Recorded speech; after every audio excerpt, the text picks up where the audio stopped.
जय हिंद दोस्तों, कंटिन्यू करते हैं आज की अपनी हिस्ट्री की क्लास। तो प्रीवियस क्लास में मैंने आप उनसे चर्चा की थी गुप्त वंश के बारे में। आज की क्लास में फटाफट उसके आगे की चर्चा करेंगे। पहले हम क्या करते हैं, क्विक रिकैप लेते हैं, क्विक रिवीजन लेते हैं, उसके बाद आज की क्लास को हम प्रोसीड करते हैं। तो हमने आपको कल चर्चा की थी गुप्त वंश के बारे में। गुप्त वंश की वंश न्यू किसने रखी थी, तो श्रीगुप्त ने रखी थी और खटोसकर ने रखी थी। ये लोग क्या थे, गुप्त वंश के मेन शासक नाम के ये लोग क्या थे, ये लोग सामंत लोग थे। और इसका मेन शासक कौन था, तो इसका मेन शासक चंद्रगुप्त प्रथम को माना जाता है। किसको, चंद्रगुप्त प्रथम को माना जाता है, क्योंकि इसने अपने एरिया को स्वतंत्र रूप से घोषित कर दिया था, जिसके कारण मेन संस्थापक अगर देखा जाए तो चंद्रगुप्त प्रथम को माना जाएगा। लेकिन ये तुम्हारे श्रीगुप्त को क्या बोला जाता है, इन्होंने क्या किया था, इन्होंने न्यू रखी थी किसकी, गुप्त वंश की।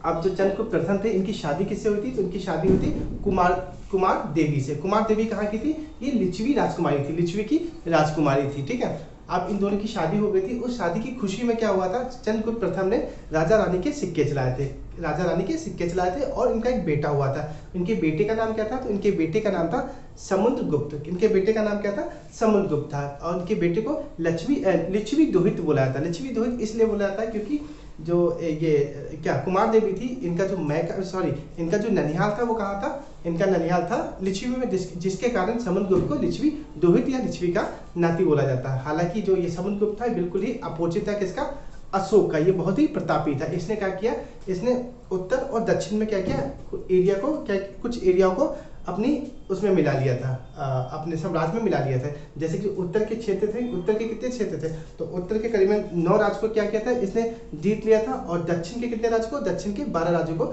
इसने जीत लिया था। और दक्षिण के जो 12 राज्य को इसने जीता था, वहाँ पे वहाँ के जो राजा थे, जो 12 राजे थे, उनसे बोल दिया कि आप लोग मुझे टैक्स दोगे। क्या दोगे, आप लोग मुझे टैक्स दोगे।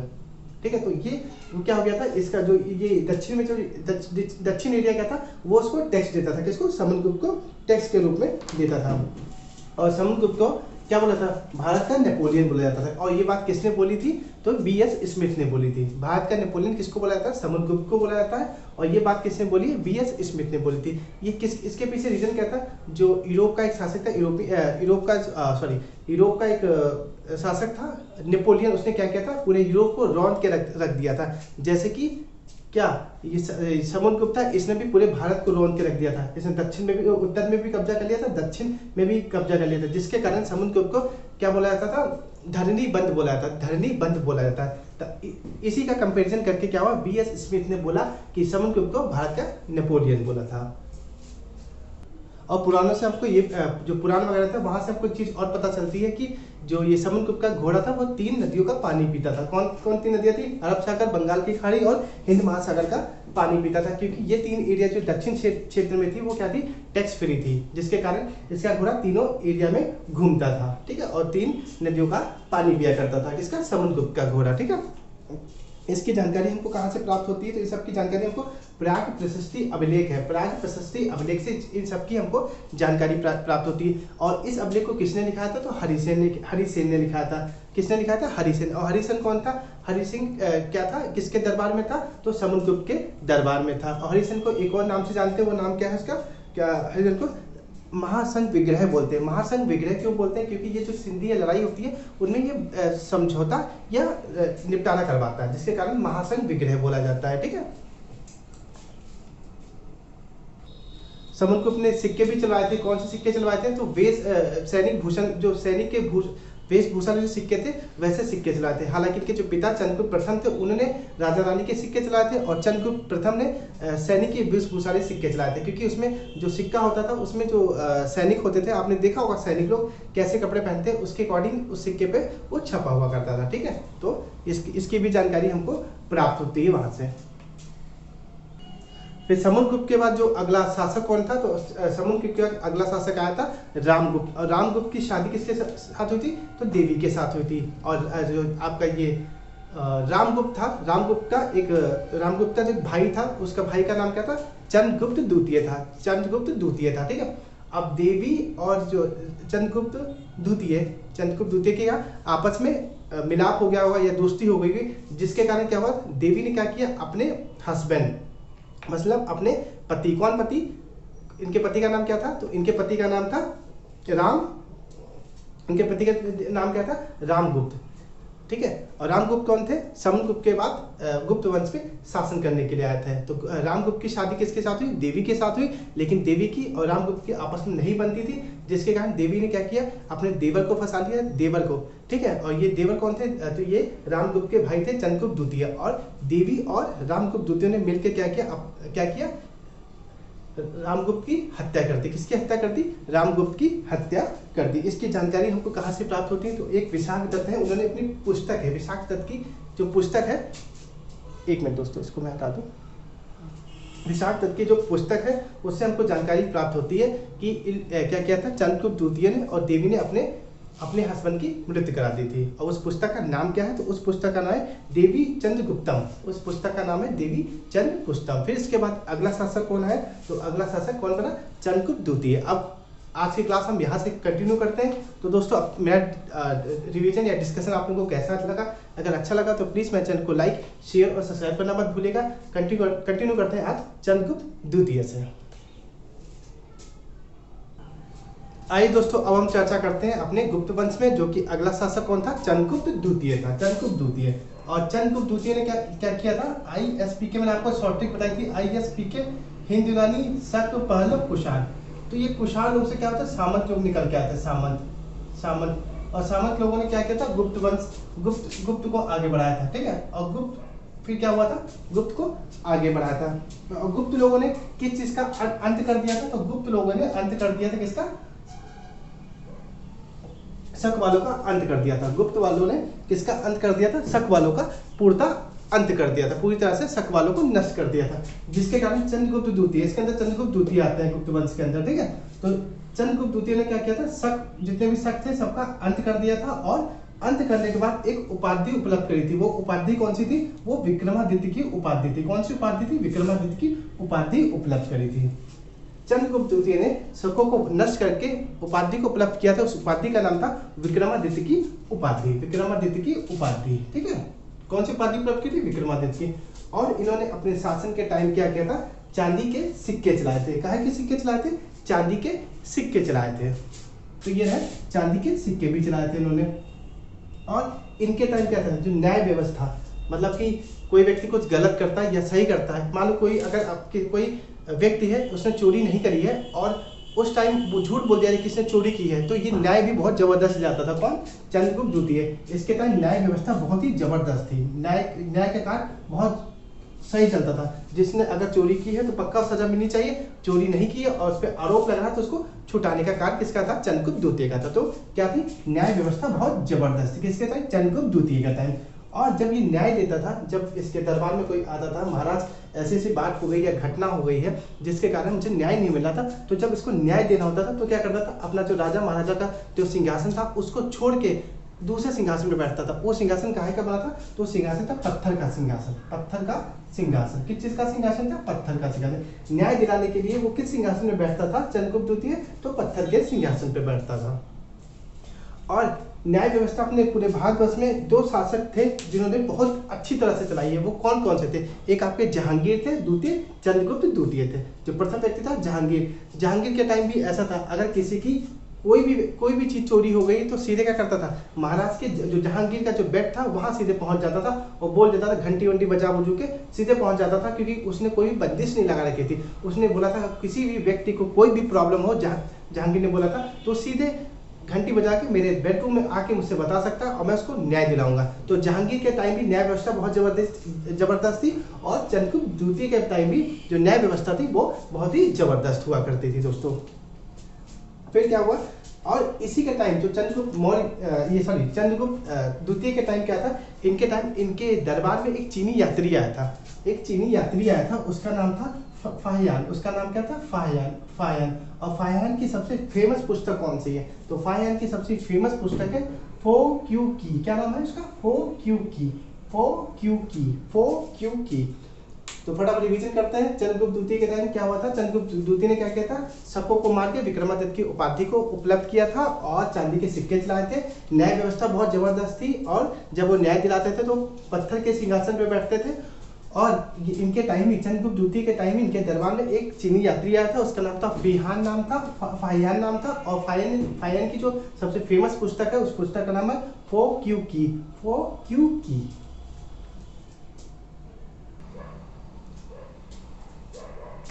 फिर दोस्तों क्या हुआ कि जब ये गुप्त वंश चला था, उस टाइम क्या हुआ था, हिंदू धर्म का बहुत जबरदस्त विस्तार हुआ था। विस्तार होने के पीछे रीजन क्या था? एक रीजन था क्या कि आप भी जानते हो कि आईएसपी की जो मैंने चर्चा की थी आप लोगों से, आईएसपी के से क्या होता है, कुषाण लोग। कुषाण लोगों ने क्या किया था, अपने आप भी धीमे धीमे क्या होता है, समता में सामंत लोग आ गए थे, और सामंत लोग ये सब पतन की तरफ था क्या, कुषाण। तो सामंत लोग अलग अलग हो गए थे, और सामंत लोगों ने गुप्त वंश को चालू कर दिया था। और गुप्त वंश में क्या हुआ था कि गुप्त वंश वालों ने क्या किया था, किसका अंत कर दिया था, शकों का अंत कर दिया था। लेकिन जब ये कुषाण लोग जब भारत में आ रहे थे, तो जो कुषाण का जो मेन शासक था क्या था, कनिष्क। क्या नाम था, कनिष्क। और कनिष्क जब एंट्री किया था भारत में, तो उसने कश्मीर के कुंडल ग्राम में, कुंडल वन में क्या किया था, चौथी बौद्ध संगीति कराई थी। और उसके बाद जब कनिष्क का द एंड हो गया, समाप्त हो गया, तो उसके बाद कोई ऐसा शासक नहीं आया, ऐसा राजा महाराजा नहीं आया जो कि ये बौद्ध धर्म को अच्छी तरह से चला पाए। तो गुप्त वंश आ गया था। तो गुप्त वंश को अच्छी तरह से किसने, गुप्त वंश में क्या होता है कि ये जो बौद्ध धर्म था ये धीमे धीमे सिमट चुका था, और जो आपका हिंदू धर्म था, हिंदू धर्म का विस्तार हो चुका था, हिंदू धर्म का जबरदस्त विस्तार हो चुका था। तो किसने करा था हिंदू धर्म का विस्तार? चंद्रगुप्त द्वितीय के टाइम हिंदू धर्म का विस्तार बहुत जबरदस्त तरीके से हो रहा था। ठीक है दोस्तों, फिर इनके ही क्या था, जो ये चंद्रगुप्त द्वितीय थे, इनके दरबार में जो संस्कृत होती है भाषा, संस्कृत भाषा के बड़े ही महान विद्वान रहा करते थे। बहुत ही बड़े बड़े विद्वान किसके दरबार में थे, संस्कृत भाषा के, तो चंद्रगुप्त द्वितीय में थे, चंद्रगुप्त द्वितीय में थे, जिसके कारण उसका नाम क्या पड़ा, नौ रत्न पड़ा। नौ क्या बोलते हैं, नौ रत्न पड़ा, क्योंकि नौ संस्कृति भाषा वाले क्या थे, यहाँ पे विद्वान थे। संस्कृति भाषा के 9 विद्वान किसके दरबार में थे, तो ये थे आपके चंद्रगुप्त द्वितीय के दरबार में थे, जिसके कारण क्या पड़ा, नौ रत्न नाम पड़ा। तो चंद्रगुप्त द्वितीय के टाइम संस्कृत भाषा के विद्वान 9 विद्वान किसके दरबार में थे, चंद्रगुप्त द्वितीय के दरबार में थे, जिसके कारण क्या बोला गया, 9 रत्न बोला गया। उन 9 विद्वानों को संस्कृत, जो 9 विद्वान संस्कृत के थे, उनको क्या बोला गया, 9 रत्न बोला गया, 9 रत्न बोला गया। ठीक है, और इनमें से सबसे फेमस कौन व्यक्ति थे, जो सबसे ज्यादा संस्कृत का जिनको ज्ञान था, वो आपके थे कालिदास। कालिदास की चर्चा मैंने आपसे पहले भी कर चुका। जो पुष्यमित्र शुंग की कहानी, जब पुष्यमित्र शुंग था, जब उसकी प्रेम कहानी मालविका के साथ चल रही थी, ये मैंने प्रीवियस क्लास में को पढ़ा रखा, आप जाके देखिएगा जो मेरी प्रीवियस क्लास है।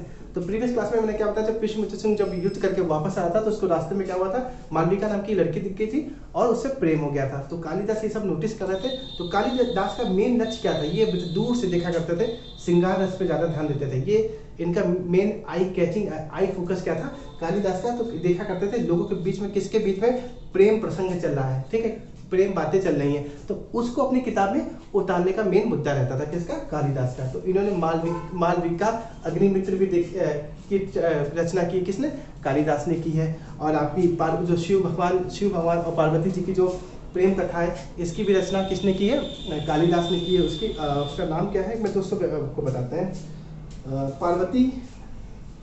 पार्वती परिन समथिंग ऐसा कुछ नाम है, जो ये आपसे कुछ पूछा नहीं जाएगा, मैं सिर्फ खाली फॉर इन्फॉर्मेशन के लिए आपको बता रहा हूँ, ठीक है। और शकुंतला की जो शकुंतला थी, उनकी भी जो प्रेम कहानी की रचना है, ये किसने की है, ये आपकी कालिदास ने की है। तो कालिदास का जो मेन फोकस था वो श्रृंगार रस पे था, ना कि युद्ध पे फोकस था, ठीक है। तो तभी इनको संस्कृत का बड़ा जबरदस्त ज्ञान था, किसको, कालिदास को, ठीक है। तो कालिदास किसके दरबार में थे, चंद्रगुप्त द्वितीय के दरबार में थे। और हालांकि 9 के 9 इंपॉर्टेंट नहीं है, जो इंपॉर्टेंट वही मैं आपसे चर्चा करूंगा। तो कौन, एक तो आपके कालिदास इंपॉर्टेंट है चंद्रगुप्त द्वितीय के दरबार में, दूसरा एक धन्वंतरी थे, ये भी संस्कृत के थे, लेकिन इनको क्या था, इनको वैद्य कब रचना थे, ये वैद्य थे। धन्वंतरी क्या थे, धन्वंतरी एक वैद्य थे, और ये किसके दरबार में थे, चंद्रगुप्त द्वितीय के दरबार में थे। जब ये आपका गुप्त काल चला था, तो गुप्त काल को स्वर्णकाल भी कहा गया, स्वर्णकाल, गोल्डन सिल्वर भी बोला गया, क्योंकि इसके टाइम बहुत ही अच्छे काम हुए थे, जिसके कारण गुप्त काल को स्वर्णकाल भी कहा जाता है, ठीक है। फिर आपका चंद्रगुप्त द्वितीय के बाद किस व्यक्ति ने अगला शासन किया था, तो अगले व्यक्ति थे वो आपके कुमारगुप्त। किसने शासन किया है, चंद्रगुप्त के बाद कुमारगुप्त ने शासन किया है, ठीक है।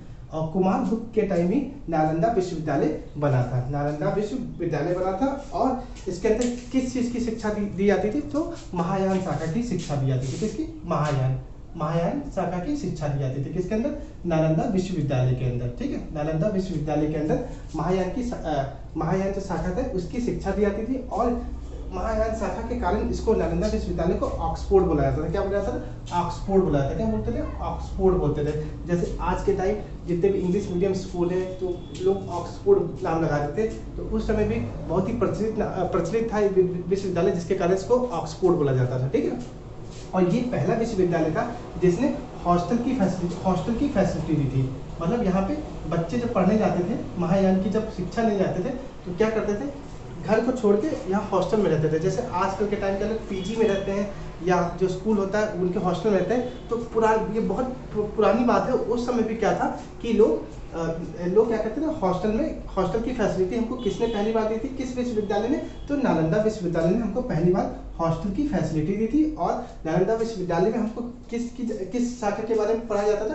तो महायान शाखा के बारे में पढ़ा जाता था, और इसको ऑक्सफोर्ड के नाम से जाना जाता है। ऑक्सफोर्ड के नाम से जाना जाता है। ठीक है, फिर बात करते हैं अपने विश्व की। तो विश्व में जो पहला विश्वविद्यालय कौन था?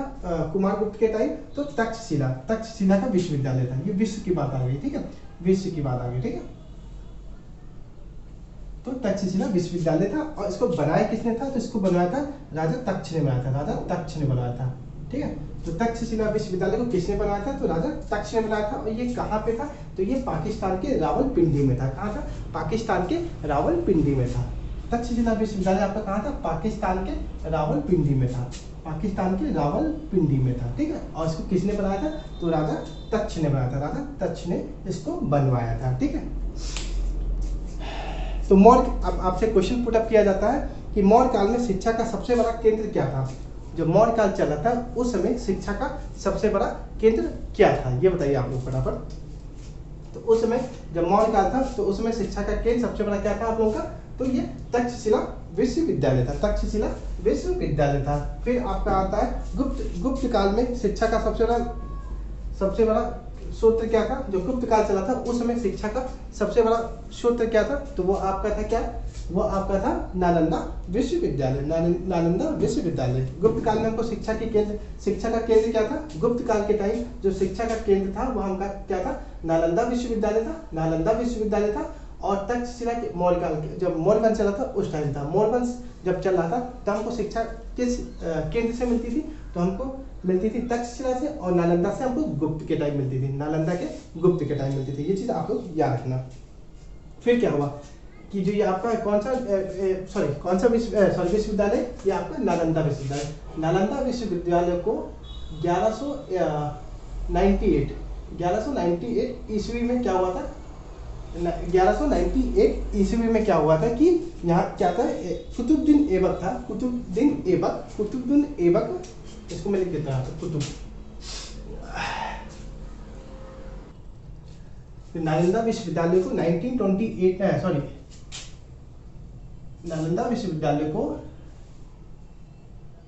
1198 ईस्वी में क्या हुआ था? कुतुबुद्दीन ऐबक था, इसका जो सेनापति था, इसका सेनापति कौन था?